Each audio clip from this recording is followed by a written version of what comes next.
Boa noite. Novo esquema para diminuir os impactos do trânsito na Ponte dos Barreiros em São Vicente provoca espera e muitas reclamações. A medida atende determinação da Justiça. Quando o tráfego é interrompido, em pouco tempo é formada uma longa fila. Um teste para a paciência de motoristas. Está atrapalhando a vida de todo mundo, é 40, 50 minutos parado para vir e para voltar, principalmente para ir, que o pessoal vai para o trabalho. No caso eu trabalho com o pessoal que vai para o trabalho, agora estão indo embora para casa. Mas mesmo assim é 40, 50 minutos, tá que nem a balsa, né? Tá a imitação da balsa. Tá péssimo, né? Ninguém gosta de parar, né? Ou fecha de vez essa ponte, ou então deixa do jeito que estava, fazer o quê? A operação atende determinação do Ministério Público. É uma medida de segurança para diminuir os impactos na estrutura da ponte. Laudo do Instituto de Pesquisas Tecnológicas aponta sérios problemas na estrutura e também a necessidade de uma reforma urgente. A operação Siga e Pare começou a ser implantada de manhã, das 6 às 10 horas. Nesse período, a prioridade é para os veículos que deixam a área continental. Das 4 da tarde às 8 da noite, acontece o inverso. A gente procura trabalhar com uma média de 5 minutos de siga e 3 de pare, poder nesse tempo oscilar conforme a demanda de trânsito. Então isso pode chegar a 10 minutos de siga, 3 de pare, mas a gente vai analisando conforme a demanda do fluxo de veículos. Secretária, há muitas reclamações de filas de espera, do tempo de espera. O que pode ser feito para melhorar essa situação? Nós pedimos às pessoas que puderem evitar a região nesse horário, né, das 6 às 10 e das 16 às 20, que evitem. Aquelas que puderem usar caminhos alternativos, né, por outros municípios também utilizem. E no local aqui a gente procura, né, dar a maior fluidez possível, aumentar com a questão do tempo, né, fazendo a gestão do tempo de fluidez de siga e pare. Caminho alternativo mais viável qual seria? Olha, hoje por aqui seria pela Praia Grande ou por Cubatão. Caminhões com mais de 2 eixos não podem circular aqui em qualquer horário. Apenas veículos dos bombeiros. A operação segue por tempo indeterminado. A Prefeitura terá que contratar uma empresa em caráter emergencial para elaborar um laudo sobre a estrutura e o uso da ponte. A Prefeitura está contratando uma empresa, né, especializada no assunto, para que ela nos diga, né, o que é, se não houver nenhuma reforma imediata, quanto tempo ela pode ter o tráfego liberado e em que condições. O nosso objetivo é conseguir isso o mais rápido possível, de forma que nós consigamos que a ponte volte a funcionar na normalidade.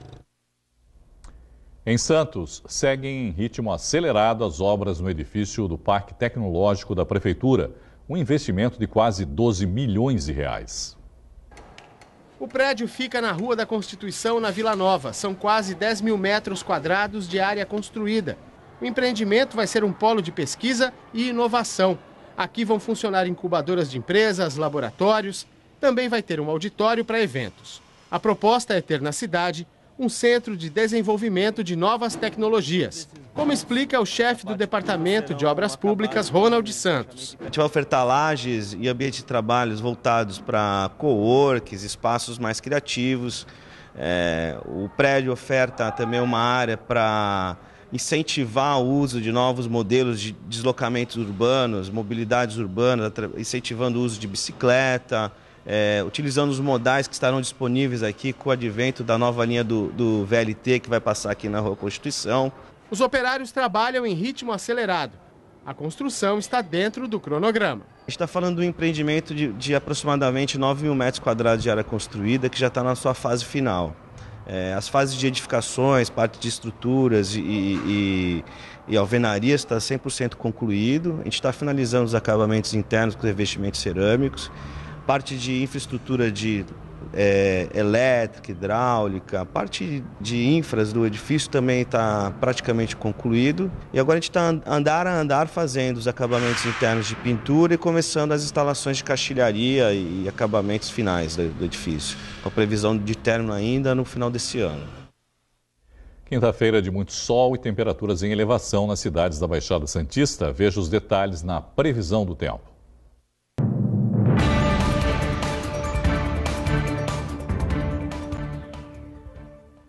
Sol com algumas nuvens em Santos, sem chance de chuva, graças a uma massa de ar seco que ganha força na região. As temperaturas giram entre a mínima de 17 e a máxima de 28 graus. O sol nasce às 6h36 da manhã e se põe às 5h45 da tarde. Em Guarujá, dia ensolarado, com mínima de 17 e máxima de 28. Cubatão tem dia de sol com períodos de céu parcialmente nublado. A mínima vai ser de 21 e a máxima de 31 graus. Em São Vicente, dia ensolarado. A mínima será de 17 e a máxima de 27 graus. Praia Grande tem sol entre nuvens e noite com nebulosidade variável. A mínima é de 16 e a máxima de 26. Dia quente também em Mongaguá. Temperaturas giram entre os 20 e os 29 graus. Você já ouviu falar em Reiki? É uma terapia alternativa que promete curar várias doenças e diminuir até mesmo a ansiedade e o estresse. E melhor, ela pode ajudar não só humanos, mas os animais também. Bela é uma cadela que gosta de brincar. Difícil de ficar parada. Mas durante a sessão de Reiki, ficou calminha. Cada aplicação dura em média 5 minutos. A Bela está para adoção. O Tiago é o guardião dela e diz que notou diferença. Ela é uma cachorra de comportamento tranquilo, mas me surpreendi dela ficar aqui sentada na mesa praticamente sem se mexer, né? Claro, ela é uma cachorra que quando ouve um barulho, ela corre, late, né? Assim, como um comportamento de qualquer animal, mas fiquei muito surpreso dela ficar aqui parada, estática, só recebendo a aplicação de Reiki. Reiki é uma forma de medicina alternativa. Os praticantes usam a imposição das mãos para transferir ao paciente a energia vital do universo e, desse jeito, alcançar muitos benefícios, tanto humanos quanto animais. O Reiki, ele melhora a energia da pessoa, então a pessoa acaba melhorando o sistema imunológico. Ele traz uma calma, ajuda a pessoa, no caso, se ela tiver com algum problema, vai ajudar na cura e também, às vezes, ajudar um todo, né? Diminuir estresse, diminuir ansiedade, ele vai trazer tudo isso, então, tanto na pessoa como no animal. Rico é um cãozinho da raça maltês, é bem agitado, brincalhão, mas olha só ele recebendo Reiki. Tranquilo, tranquilo. Quem gostou foi a dona dele. Vou trazer todo dia agora. Agora eu vou trazer ele agora todos os dias. Adorei. Bom, você notou que ele ficou bem calminho na hora de receber o Reiki, né? E ele é bem agitado. Então ele ficou bem calminho mesmo. O ex-presidente Lula deve continuar em Curitiba. A defesa dele conseguiu no Supremo Tribunal Federal o cancelamento da transferência para um presídio em São Paulo. Veja mais no Brasil em 1 minuto. O ministro Edson Fachin atendeu ao pedido da defesa do ex-presidente e suspendeu sua transferência para a penitenciária de Tremembé, em São Paulo. Fachin concedeu uma liminar para impedir a transferência ou, caso ocorra, para que Lula vá para uma sala de Estado Maior em razão de sua condição de ex-presidente da República. A transferência de Lula foi um pedido do superintendente da Polícia Federal, Luciano Flores, que argumenta que a prisão do petista altera a rotina do prédio da PF. A decisão de autorizar a mudança do ex-presidente foi da juíza federal Carolina Lebos, responsável pela execução da pena. Conhecido como Presídio dos Famosos, Tremembé abriga condenados conhecidos como Suzane von Richthofen, Alexandre Nardoni e Gil Rugai.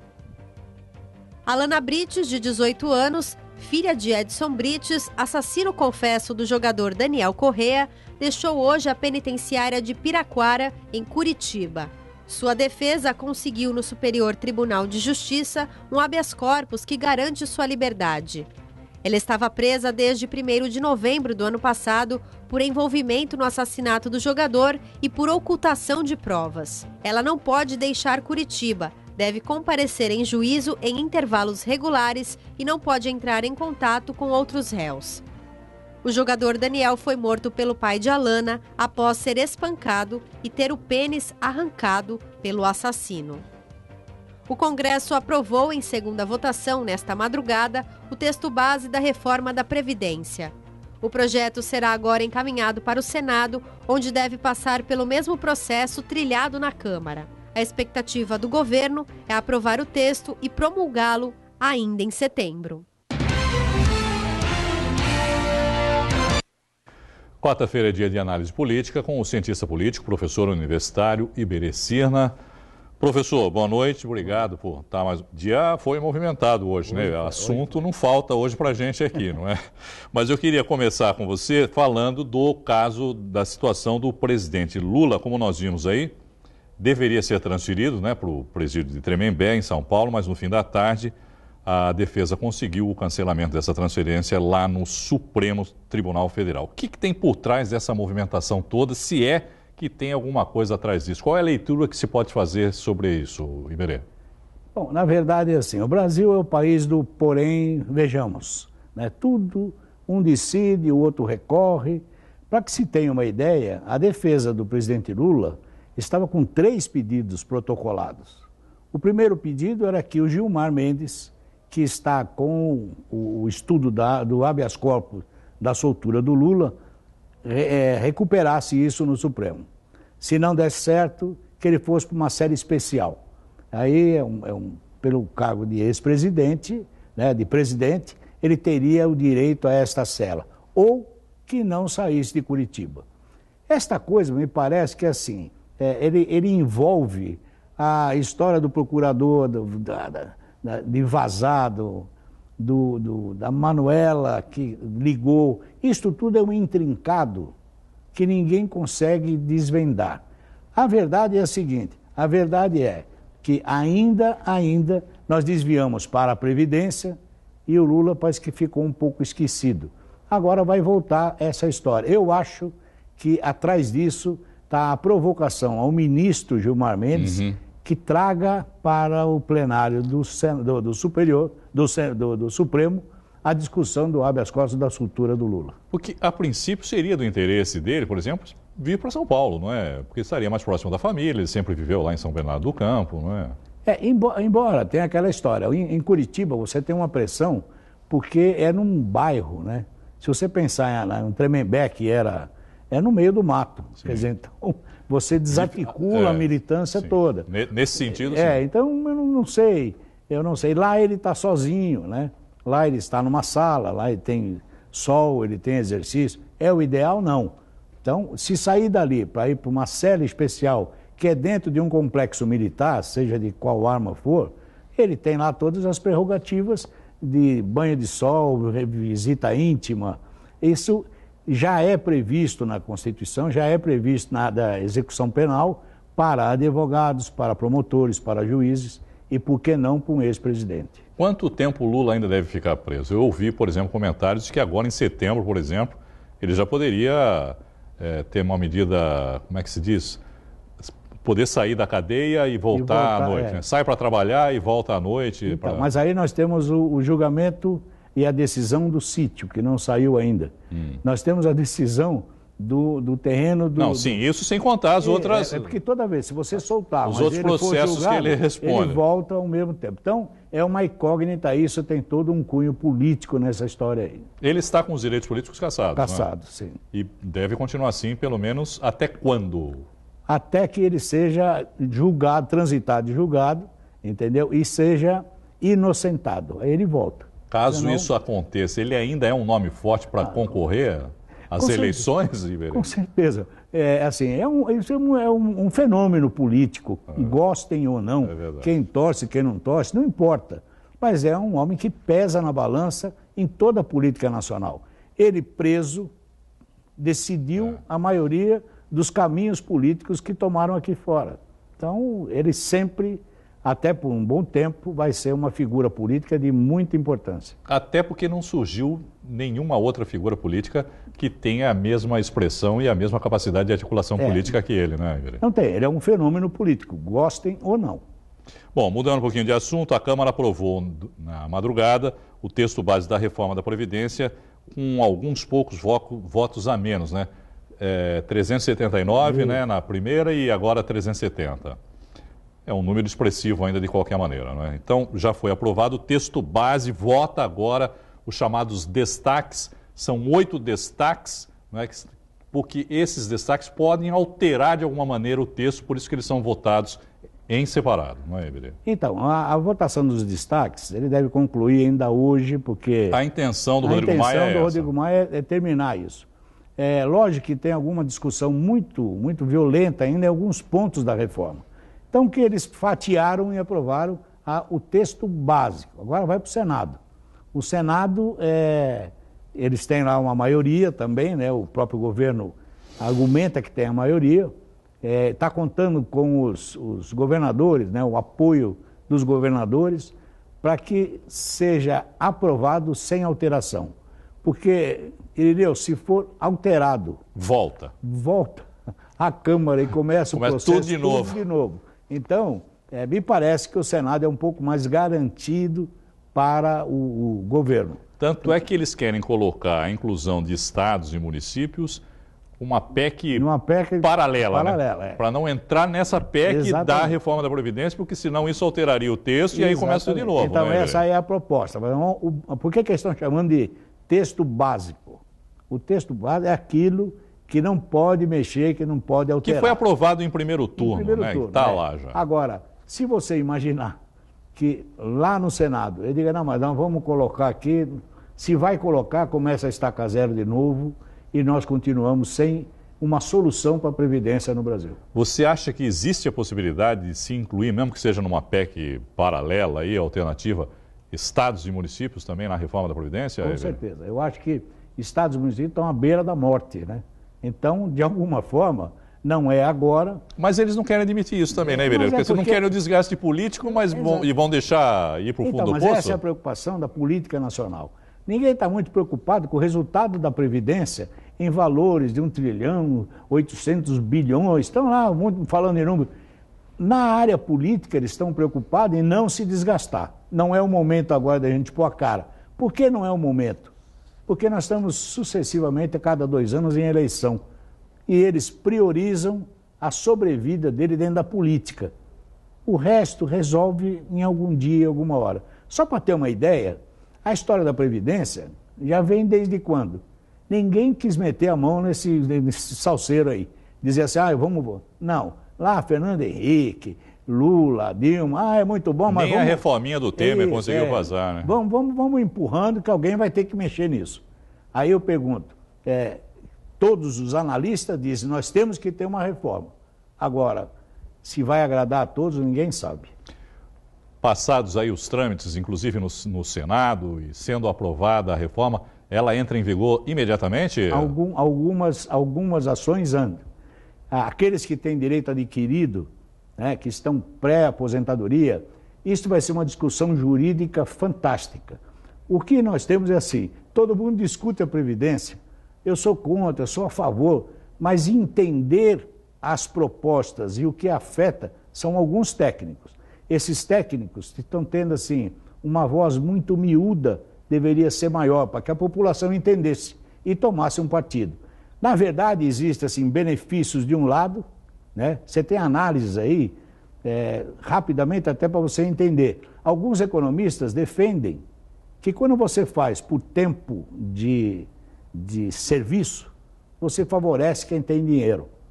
Por quê? Porque o que ganha menos, ele fica por vezes na informalidade, ele não recolhe e o tempo dele não chega nunca. Agora, quem tem uma situação mais estável no trabalho, ele vai contribuir os 30 anos e aí ele vai se aposentar enquanto o outro não consegue. Então, essas análises teriam que ser assim, muito mais discutidas com a população. Porque existem lá, no caso, regras de transição, né? Sem dúvida. Que é isso que a gente está dizendo, né? Imagine você... Agora, mesmo com as regras de transição, como você colocou aí, para quem está prestes a se aposentar, de qualquer maneira, essa regra de transição, mesmo que não prejudique, o cara não vai precisar trabalhar mais, não vai pagar pedágio, nada, mas muda a fórmula de cálculo de quanto ele vai receber. Aí isso altera, né? Aí quando você tinha lá o cálculo das 80%, não vai ser mais, vai ser 100%. O que joga quando você ganha menos. Então, isso é um imbróglio que está difícil do brasileiro entender, mas vamos votar. Berê, obrigado mais uma vez pela sua participação, uma boa noite para você. Em outubro, o Quarteto de Cordas de Santos faz a primeira turnê internacional. O conjunto vai apresentar ritmos brasileiros em terras portuguesas. Eu sou Ulisses Nicolai, primeiro violino do quarteto. Meu nome é Adonai Ribeiro, eu toco o segundo violino no quarteto. Meu nome é Erlon Lima, toco viola, um instrumento que parece o violino, mas tem as cordas do violoncelo. Eu sou a Rossana Nicolai, eu toco no Quarteto Martins Fontes, violoncelo. Eles fazem parte do quarteto de cordas Martins Fontes.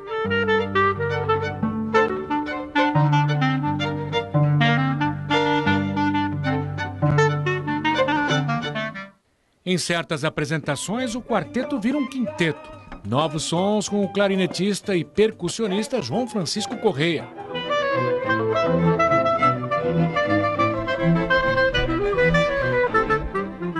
O quinto integrante veio com o projeto Hora da Cultura, onde o quarteto leva a música para as crianças conhecerem a sonoridade dos instrumentos.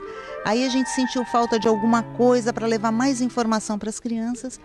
Veio o João, que é o quinto elemento, que a gente brinca que ele é o quinto elemento do quarteto, com clarinete. E o João, além de clarinete, ele faz percussão, toca pandeiro, e ele é muito alegre, muito animado, e deu uma vida diferente para o quarteto. É um toque todo especial, tanto que os arranjos são personalizados, né? Escrito especialmente para esse projeto, o Projeto Tradições, que junta as cordas e o clarinete e mais o pandeiro que reveza, né, fazendo os ritmos e tal. Ora só clarinete, pandeiro e quarteto, ou clarinete, pandeiro, e vai mesclando os dois, né? Depois de 43 anos, o quarteto faz a primeira turnê internacional em outubro. O conjunto vai apresentar a beleza e a diversidade dos ritmos brasileiros em terras portuguesas.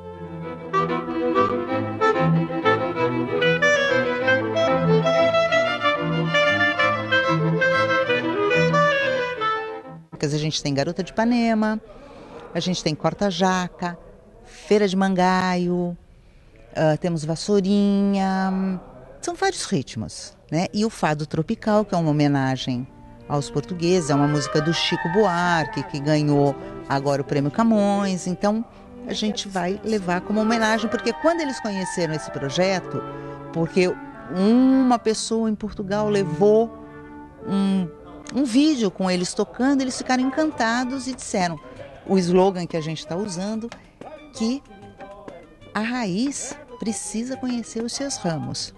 Está 99% preparado para deixar o pessoal da terrinha bem contente com os ritmos que nasceram daqui e que também teve bastante mescla deles, né? O repertório inclui 3 peças em homenagem a Portugal. Uma delas é Fado Fácil, de Chico Buarque. Meu coração fecha os olhos e sinceramente chora.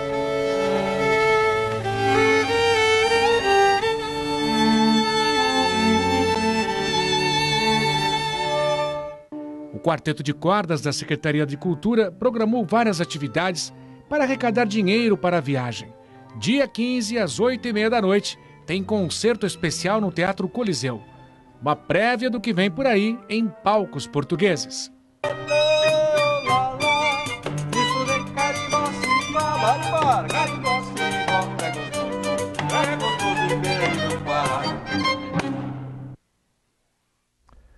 A edição de hoje termina convidando para o primeiro Fórum de Debates Porto e Negócios, que na próxima segunda-feira vai discutir a ligação seca entre as duas margens do Porto de Santos no Teatro Coliseu. No santaportal.com.br você encontra mais informações. Uma boa noite a todos e até amanhã. Tchau.